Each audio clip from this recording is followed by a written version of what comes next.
I have been called a lot of things in my life: union man, mechanic, welder, father, wanderer, skeptic, seeker.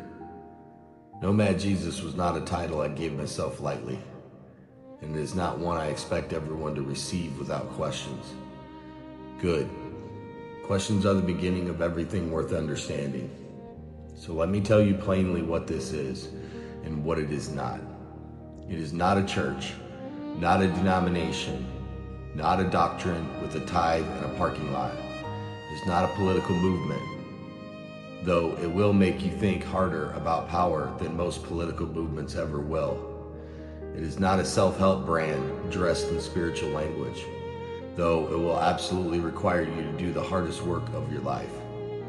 It is a movement built around one radical ancient idea: that the teachings of Jesus of Nazareth, stripped of the centuries of institutional machinery built around them, examined honestly alongside the wisdom traditions of every major civilization that has ever grappled with what it means to be human, point consistently and unmistakably toward the same destination: inward first, outward always, together eventually. Jesus did not build a cathedral. He walked roads. He sat with people that respected society had written off. He asked questions that made powerful men uncomfortable. He taught that the kingdom was not a place you traveled to. It was a condition you cultivated within yourself and expressed outward through how you treated every single person you encountered, regardless of what they could do for you. That is not a Sunday morning message. That is a way of moving through the world every single day. I spent years studying not just Christianity, but the Stoics, the Taoists, the Buddhist contemplatives, the Islamic mystics, the indigenous wisdom keepers of this continent, the philosophers of ancient Greece and Rome and the Near East, not to collect intellectual trophies, but because I was trying to find the signal underneath all the noise, the thing that serious human beings across every culture and every century kept arriving at independently. When they went deep enough, what I found was not as different as the institutions would have you believe.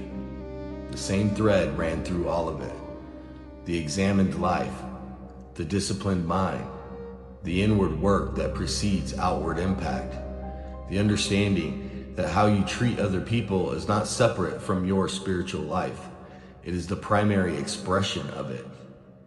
I wrote Pathway to Unified Consciousness because these ideas needed to exist in one place, in plain language, accessible to the kind of people I've spent my life working alongside, people who are not impressed by credentials or institutional authority, people who have built things with their hands and know the difference between something that holds weight and something that just looks like it should, people who are done being distracted and are ready to build something real. That is who this is for. Not the already convinced, not the spiritually comfortable, not the people looking for confirmation of what they already believe. This is for the ones who know something is missing and are finally willing to go looking for it in the right direction. The book is live. The movement is real. The path is open. 5 days, 5 ideas, 1 direction. If any of this has resonated with you, if something in these words has named what you have been carrying but could not find language for, the next step is in your hands. Get the book. Join the movement. Take the first step.